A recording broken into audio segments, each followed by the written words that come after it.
نحمده ونصلي على رسوله الكريم أما بعد أعوذ بالله من الشيطان الرجيم بسم الله الرحمن الرحيم وما كنت ترجو أن يلقى إليك الكتاب إلا رحمة من ربك فلا تكونن ظهيرا للكافرين صدق الله العظيم.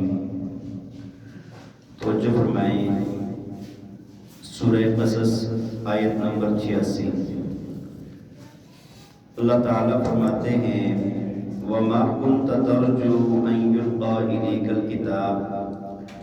فرمایا کہ آپ تو یہ امید نہیں رکھتے تھے کہ آپ کی طرف کتاب بھیجی جائے گی، آپ کو کتاب دی جائے گی.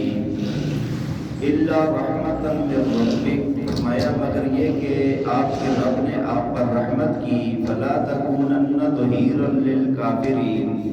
بس آپ کفار کی مدد کرنے والے نہ بنیں، کفار کی مدد کرنے والے نہ بنیں. وَلَا يَصُدَّنَّكَ عَنْ آيَاتِ اللَّهِ. اور فرمایا کہ اور آپ کو یہ کافر لوگ اللہ کی آیات سے روک نہ لیں. بعد اذ انزلت الیک. اس کے بعد کہ وہ آیات آپ کی طرف نازل ہو چکی ہیں. وَادْعُ إِلَىٰ رَبِّكَ. آپ ان کو بلائیں اپنے رب کی طرف. وَلَا تَكُونَنَّ مِنَ الْمُشْرِكِينَ. اور فرمایا کہ آپ شرک کرنے والوں میں سے نہ ہو جائیں. وَلَا تَدْعُ مَعَ اللَّهِ إِلَٰهًا آخَرَ. اور آپ اللہ کے ساتھ کسی اور کو نہ پکاریں، کسی اور کو الہ نہ بنائیں. لا الہ الا ہو. فرمایا کہ وہ اللہ ایک ہے، نہیں ہے اس کے سوا، اللہ کے سوا نہیں ہے کوئی معبود. کل شیء ہالک الا وجہہ. فرمایا کہ ہر چیز ہلاک ہونے والی ہے سوائے اللہ کی ذات کے. لہ الحکم والیہ ترجعون. فرمایا کہ اسی کا حکم چلتا ہے اور اسی کی طرف لوٹ کر جانا ہے تمہیں. بھائی یہ سورہ قصص کی آخری آیات ہیں. الحمدللہ سورہ قصص مکمل ہو جائے گی آج. دیکھیں اللہ تعالیٰ نے سورہ قصص میں بہت ساری باتیں فرمائی ہیں، بعض اور نصیحت کی، آخرت کی، فکر کی. تو آخر میں اللہ تعالیٰ نے نبی پاک صلی اللہ علیہ وسلم کو جو نبوت عطا فرمائی ہے اس کے متعلق بات فرمائی ہے، اور پھر دنیا کی ہلاکت اور دنیا کے فنا ہونے کا بیان ہے. دیکھیں پہلی بات اللہ تعالیٰ نے فرمائی وَمَا كُنْتَ تَرْجُو أَن يُلْقَى إِلَيْكَ الْكِتَابُ. فرمایا کہ آپ یہ امید نہیں رکھتے تھے کہ آپ کی طرف کتاب اتاری جائے گی. دیکھیں نبوت جو ہے نا، کسی نبی کو نبوت ملنے سے پہلے یہ پتہ نہیں ہوتا کہ اللہ تعالیٰ نے ان کو نبوت عطا فرمانی ہے. کسی نبی کو اس بات کا علم نہیں ہوتا. اور ہاں ایک بات ہے کہ نبی نبوت کے ملنے سے پہلے معصوم ہوتا ہے، معصوم پہلے بھی ہوتا ہے، گناہوں سے پاک پہلے بھی ہوتا ہے.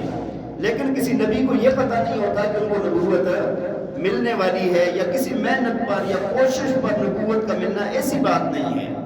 نبوت وہ بھی چیز ہے کہ جو اللہ کی عطا کے ساتھ تعلق رکھتی ہے، کہ جب اللہ کسی کو چاہتا ہے تو نبوت عطا فرماتا ہے. کسی کا زور یا عمل کی وجہ سے کسی کو نبوت ہے. اس کے مقابلے میں ولایت ہے. ولایت جو ہے نا یہ من وجہ کسبی ہے اور من وجہ کربہبی ہے، کہ ولایت پر بندے کو محنت کرنی پڑتی ہے، محنت کر کے قریب جانا پڑتا ہے. پھر اللہ چاہے تو ولی بنا دیتا ہے، نہ چاہے تو محنت بھی ہوتی ہے، نہ چاہے تو نہیں بناتا، اس کی مرضی ہے نا. لیکن محنت ضروری ہے. لیکن نبوت کے اندر یہ بات نہیں ہے. دیکھیں موسیٰ علیہ السلام کو ایک طور پر آگ لینے کے لیے گئے اور اللہ نے ان کو نبوت عطا فرما دی. نبی پاک صلی اللہ علیہ وسلم خلوت کے مقام پر موجود تھے اور اللہ نے وحی نازل فرما دی.